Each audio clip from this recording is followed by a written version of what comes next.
He sued Disney, defended the Catholic Church, backed Democratic candidates, promoted education, and built a thriving family business. Part 2 of my interview with Wiley Aitken. That's next on Inside OC. Inside OC is brought to you by... Each new community 5 Point brings to life represents a promise delivered.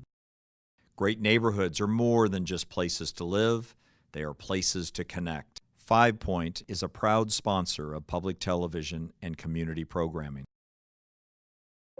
Memorial Care is transforming the way healthcare is delivered, keeping our communities and businesses healthy by guiding them on the path to wellness with easily accessible hospitals, physician offices, and outpatient centers.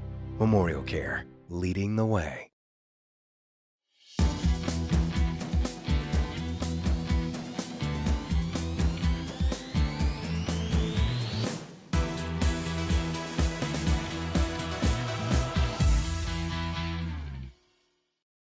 Hi, I'm Reiff. I recently interviewed Wiley Aitken, a celebrated trial lawyer and influential Orange County Democrat. He talked about his modest upbringing, events that shaped his life, and inroads being made by his party in GOP-dominated OC. You can watch that show on YouTube. Now, here's more with Aitken. He discusses a couple of his big cases, his support of education, and running a family business. He also talks about what's wrong with politics, including the shabby way he says fellow Democrats treated his candidate, former OC Congresswoman Loretta Sanchez, in last year's Senate race.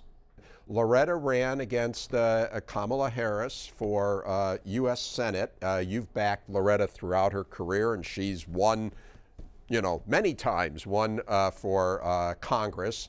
She got her clock cleaned against Kamala Harris, and the party really seemed to pile on her. And so talk about that, and talk about the influence of the Bay Area and how Southern Californians, just get lost in the shuffle. Well, it's part the Bay Area, but it's probably more correctly the, quote, establishment. The problem I've seen with the Democratic Party is that we used to be the party that was open to everything and new ideas and new candidates, and we were very careful not to start screening people and building up litmus tests. At the presidential level, we saw a Democratic National Committee that's supposed to be open to all candidates working for Hillary and trying to discourage and work against Bernie Sanders. Now, doesn't matter what you think about Hillary Clinton, doesn't matter what you think about Bernie Sanders. The reality is it was totally inappropriate for the, quote, establishment. Just for the record, were you supporting Hillary or Bernie? I actually supported Hillary, but I've been a huge fan of Bernie during the course of his career. I took a very low-key role in that campaign, to be perfectly frank. And I was very offended by the way it was being handled. Mm-hmm. But I thought, well, even despite all of that, there's no way we're going to lose to that guy. So, goes to show you how brilliant I am. and I'm not always right in my predictions. So back to Loretta. So Loretta, of course, got victimized in many respects. Emily's List, for instance, which is to promote pro-choice women candidates throughout the state, the country, even on a nonpartisan basis, whether Republican or Democrat. They never play in an area where there is no reason for them to be involved. So there was absolutely no reason for them to get involved in California. Either Kamala Harris or Loretta Sanchez was going to be the next United States Senator. Both were pro-choice, and Loretta had a 100% voting record with Emily's List. Yet they chose to not only endorse Kamala with no interview or discussions with Loretta, but then they actually sent out pieces of literature urging people to give money to Kamala Harris to protect the Emily's List issues in California. Well, Emily's List issues in California were 100% protected. And so it was again, the establishment, the people sitting back in Washington running Emily's List, they try to decide who's going to be the new senator, who's going to be this, who's going to be that. The Democratic National Committee engages in it. The Democratic Party engages in it. They endorsed Kamala for no reason that they needed to. They were both highly qualified candidates. I've always had a good relationship with Kamala. I supported her when she was a candidate for Attorney General, and there was no reason for the party to get involved. But they should have just let nature take its course, or political nature take its course. But I think they think that they are so much smarter than the rest of us, and that they should be able to ordain people, and they should control the process. That is not democratic, and I mean a small d. And the reality is, it shouldn't be tolerated on either side. Is that just the way politics is now? Well, politics now has gotten so partisan, as we well know, and gotten so everything is a loyalty or litmus test, and nobody wants to compromise. You go back to when I grew up in politics, John Kennedy, everyone would talk to the other side, work out compromises, work together, get things done, have different viewpoints, which is what public policy is all about, but not to the level that we've seen. And nobody needs to hear that from me. Everybody experiences it every single day. Let's talk about your firm, Aitken & Cohn. It's really... It's more dramatic. It's Aiken Cohn. All right. Well, I said and Cohn. You're right. Yeah, right. Aitken Cohn. By the way, yeah, I also see you got a little asterisk in between. It's very difficult for people to know whether you're supposed to put commas or dashes or nothing. Oh, we have a tiny little star or something. So what's your advice for just... That's the artistic side of me. Okay, all right, fine. And so that will remain a stumbling block for every journalist who's trying to write about your law firm. But tell me, it's a family business. You've got a lot. You've got your daughter, your son, your son-in-law, right? That's two sons. Two sons, and a daughter, and a son-in-law. And doesn't it get difficult? How do you separate, the family stuff and the business stuff? And does it ever creep in? It really doesn't creep in, and in part because all of the kids weren't even going to be lawyers. Went and did study and had different... You didn't force them? I did not force them. I didn't even suggest it. And all my lawyer friends who are so frustrated that none of their children have gone and become lawyers, there's lots of reasons for that, but one of the main reasons I said is don't push them. Let them just tell them to do what they find the most interesting thing to do. And they all headed out in different directions. And at the end of the day, they all ended up in law school, and they all then went in even to corporate firms. And Ashley went in to a corporate firm and went into the U.S. attorney, federal prosecutor role. And then they ultimately migrated into the firm because when they had a chance to see the full landscape, they decided, hey, I'd like to be working with Dad and working in a firm that represents people who are unrepresented, do it on a contingent basis. Everybody gets fair treatment without regard to their wealth. We represent wealthy clients, we represent very poor clients, but we represent victims, whether it's a company or an individual. So they all migrated into what they thought was a beautiful way of blending their political, their social, religious philosophy with what they do day in and day out. Just to play devil's advocate, somebody looks at the firm and it's a very successful firm. They say, well, if it's all family people, you're like passing up some really talented people from the outside who could be part of the firm. Well, Rich Cohn, Aiken, Cohn, Aiken, or Aiken, Cohn. See, I can't even remember it. Rich is a very talented lawyer, and we have two associates who are brilliant young lawyers who are not members of the family. What we've been able to do is we kept it small, not because we wanted to keep it in the family. We kept it small because we wanted to be able to be very individual in our relationships with our clients. And so the keeping small has kind of skewed the numbers because we see a lot of talented people come through. We have a number of law clerks go through. We get the best and the brightest, and we're very fortunate in that regard. And I'm sure there'll be some continued growth, and that it will probably not be in the family direction. I think we've used up all three kids that Betty gave marvelous motherhood to, and so you'll see more diversity, I guess. But nonetheless, you're not going to turn down somebody very, very talented, because I think I can honestly say that if anyone ever talked to the people who know Chris, our son, Darren, our son, Ashley, our daughter, all will have very high opinions of them as individuals and as of lawyers, without regard to whether or not they are or are not the son or daughter of Wiley Aiken. Let's talk about some of your big cases. You've had a bunch of them. On the show we just did, you referenced Disneyland. What was that case about? Well, Disneyland had to do with the fact that private amusement parks were not regulated in any way and were outside the discussions of safety.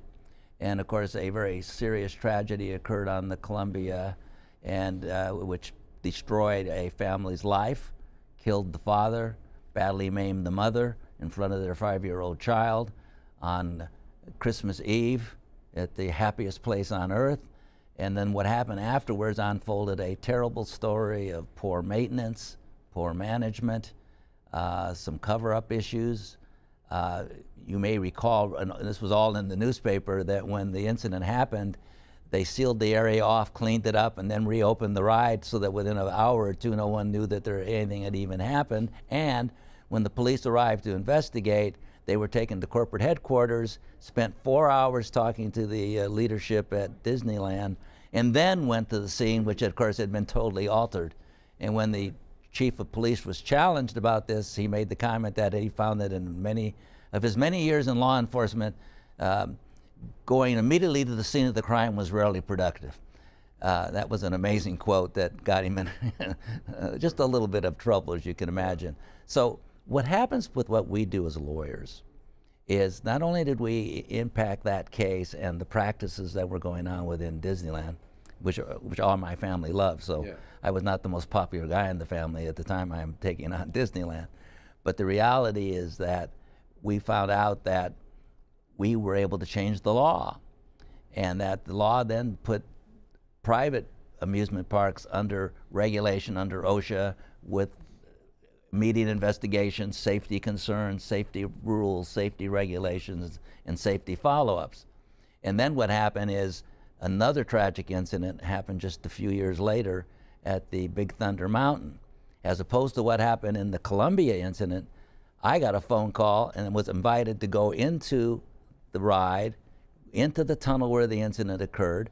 It had been sealed off by the state to do their independent investigation, and I walked into that tunnel the same time the attorney for Disneyland walked in, the same time their expert walked in, same time my expert walked in, and we all walked in together to examine what the evidence was and what the facts were. That never would have happened but for a major change in state law. You represented the Catholic Church in those in that terrible tragedy with the priest, the whole cleric abuse the scandal. Cleric abuse scandals, and you worked with the Diocese of Orange. Talk about that. I did. As I already indicated at one point during our conversations, I was raised by a very, very Catholic mom, Mrs. O'Leary Aiken. And so when this happened, I got a call from the bishop, Bishop Brown. They were going to want to look into the whole problem. I was already getting phone calls to actually represent some of the victims. I felt uncomfortable doing that. I thought they absolutely deserved the best possible representation they could get. I felt somewhat conflicted with my church versus the victims, and it turns out when I talked with the bishop, I found and felt that I could do more to help resolve the problem rather than be engaged as in an advocacy role on behalf of one or more of the victims. So we formed a team of myself, Mark Robinson, and Justice Jack Trotter to review all of the cases, and concluded these cases were very serious, very substantive, created tremendous problems for the church. We had great leadership for which Bishop should be forever, Bishop Brown, be honored as a hero, in that he broke from all the other bishops and decided that what his first duty and responsibility, which was what I advocated to him, was to his own diocesan, his own parishes, the people that he represented. and that it was not in their best interest to continue with litigation, spending lots of money, losing lots of money, and making it a precarious situation for the diocese. They did pay quite a bit, right? They did. How much do you recall? My recollection is around $90 million or so, and I also work with the church to help much of that responsibility be transferred over to the insurance companies that insured the church, so that at least there was a major contribution there. Plus, we put it behind us.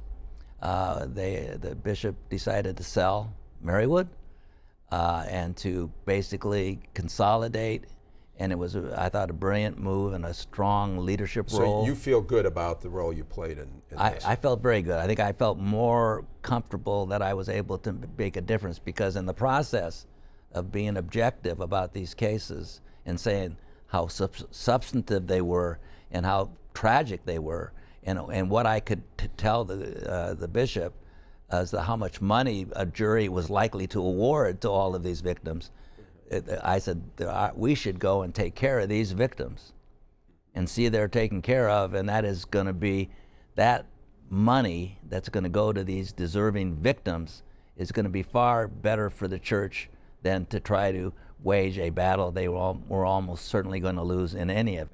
What was it like to be on that side of the table? Were you dealing with your fellow trial lawyers? I was dealing with all my fellow trial lawyers, and I thought it actually helped me, because I think I had credibility with them, and I knew them, and I knew that I could rely on their candor, and they were very open in providing the evidence they had and looking at the files, and Justice Trotter was reviewing files. And so it really put us in a situation where we could really, I think, be more effective in helping these victims by representing the church than we could by representing them as claimants. Okay, you have, in a long discussion we've been having, you've made a very eloquent argument for the importance of what you do and the law. Let me bring up a bugaboo of mine, which is these class action lawsuits. And just briefly, every viewer has encountered this. You get a postcard in the mail and you fill something out, and then because somebody said their submarine sandwich was 12 inches long and it's actually 11 3/4, so there's a class action suit, and you wind up getting $10 worth of coupons for your next sandwich, and meanwhile the attorneys get $2-3 million in fees. Isn't that system abused? Well, number one, it's a good system. Number two, is it abused? Certainly. We're not saints. Maybe I am, but yes. Every trial. Bishop Brown probably thinks you are. But I don't know. I haven't talked to him recently. But the reality is that yes, there's going to be abuses. There was abuses in all of those cases involving the nails and the Vietnamese community and all those rules, and there was a lot of not very good ethical lawyers jumping in. The problem is it's the old baby with the bathwater. We do need to work on these abuses and to correct them. But there's been overall a lot of good done in class actions, because a class action in principle is the fact that yes, this is a substantial wrong, but somebody gets away with the wrong because the amount of money involved is so small, it isn't economically feasible to hold them accountable. So they can run rampant. If you didn't have the class actions, they can run rampant. But there's going to be some abuses. So the focus should be on the abuses and eliminate those at every point that we see them, but not to eliminate the primary remedy. So you think there could be some reforms? Oh, absolutely. There's no question about it. So let's continue with the education. I'd like to talk a little bit, and I know you wanted me to talk, Rick, about the education and how I got to be where I was. We talked about a little bit what my motivation was, but how did it happen? How did it work? And it worked because we had this great education system. One thing I loved to point out to people was that I had 2 years of education at Santa Ana College, great 2 years of education at Santa Ana College, and I got charged $0 for tuition. So I had 2 years, 4 semesters of college education $0 tuition. Then I transferred to Cal State Fullerton. Cal State Fullerton was a very expensive institution for me to go to. They charged $50 a semester for me to go to Cal State Fullerton. So now I have $100 invested. And then I'm fortunate enough to get a scholarship to Marquette University after 3 years of college, so I got to save a year of education cost. And I come out of Marquette University with a scholarship, still had to have, bread and food and shelter and all of that. So I had an entire amount of $100 invested in tuition for 6 years of education. That model obviously is gone.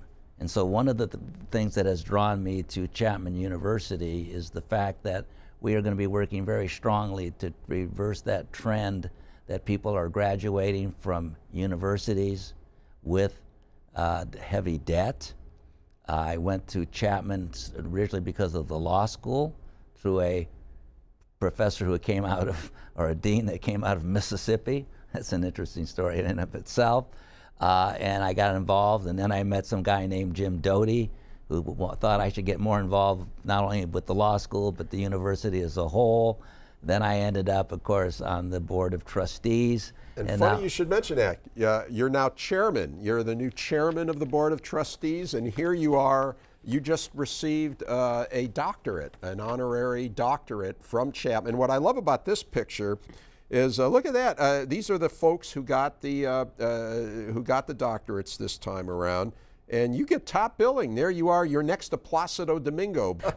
and so let me tell you a story. I think that is really worth sharing because it ties in both the law and education. In my role as a chairman of the board, the newest chairman of the board at Chapman, I get an opportunity to work with this dynamic new president, Daniele, at the same time having grown up as a trustee under the leadership of Jim Doty. And so we're going to look at all these major issues that the college are facing. And Chapman, I think, is positioned, and Orange County should be so proud that Chapman is not only probably already a major national institution, it's going to be bigger and better, and not necessarily bigger, higher quality, bigger in its goals, bigger in its ambitions. And so it's something that I think we all should be really very, very proud of. And what I remember one time you and I were talking about what was your saddest moment in the law, and what are your biggest disappointment, what is you thought the most thing you feel good about. And of course we had a chance to talk a little bit about Disneyland and about some of the other cases that I handled. But I'll tell you the one that moves me the most is, and it was featured in the Register just this weekend. A young boy named Marty O'Connor graduated from Chapman University and got his master's degree. Marty is an outstanding young man who was totally paralyzed when he fell down some steps. And we had the honor of representing Marty and his family, and were able, through our case that we handled, to get substantial resources for Marty that will see that he has the support and help he needs as a person who is permanently paralyzed for the remainder of his lifetime. But Marty, being one of those special people, he decided he wanted to get his master's degree. And to enable him to do that, we took him in at Chapman. I wrote a letter on his behalf as his lawyer, and what a special case he was. So he got into the master's program in business, and to be able to help him do that, his mother attended every single class with him. And just this last weekend, he got his master's degree at Chapman, and they gave a special master's degree to his mother, who attended every class, helped him through every decision that had to be made, and worked with him in partnership with her son. Now, it's the greatest, warmest story you can think of. It reflects well on Chapman, reflects well on the legal system that allowed him to have the resources, reflects well on Marty O'Connor himself and what a special person he is, reflects incredibly, fantastically on his mother. And to me, when people talk about how did they get that money, and why did they get that money, and why should they have that money, there's lots of stories and answers, and this is a number one type of story that says, isn't that heartwarming? That reflects on the institution and all the other things that we're trying to do, and it reflects on what we're all about, which is the kids. Great. And even special kids like Marty O'Connor. That is a great story, and Wiley, we could probably go 3 shows, but we absolutely can't do that. So now a disclosure, Chapman University is a sponsor of this show. And that's it for now. Thanks again to my guest, Wiley Aitken. You can watch this show and past shows by going to pbssocal.org or rickreiff.com. You can also catch our shows and our post-show open mic chatter on YouTube. And follow us on Facebook, Twitter, and Instagram. Thanks for watching. We'll see you again on Inside OC.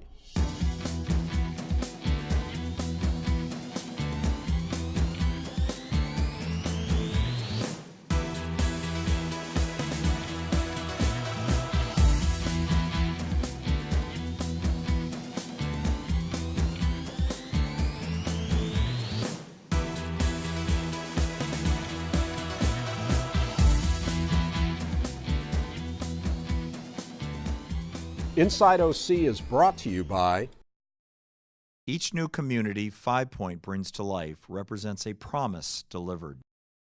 Great neighborhoods are more than just places to live, they are places to connect. 5 Point is a proud sponsor of public television and community programming.